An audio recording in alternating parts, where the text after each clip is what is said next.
Buenos días, me llamo José Ramón García Aranda y quiero presentaros el taller del que soy responsable, titulado ¿Te gustaría vivir de lo que te apasiona? Las 10 competencias clave del emprendedor y las 10 razones por las que el emprendedor fracasa.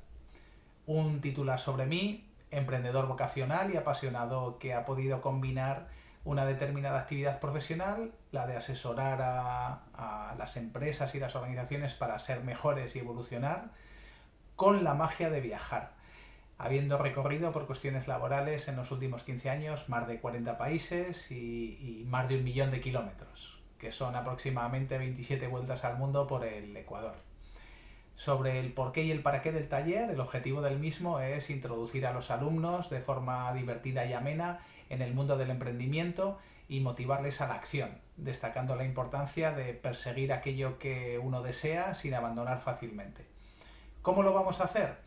A través de un taller extremadamente dinámico en el que vamos a emplear el cine y múltiples escenas de películas para ilustrar diferentes características, tanto positivas como negativas, que nos ayudan o nos impiden conseguir nuestros objetivos, modificando el concepto tradicional de fracaso por el de aprendizaje. Si se aprende, no se fracasa, nos preparamos mejor para el siguiente intento.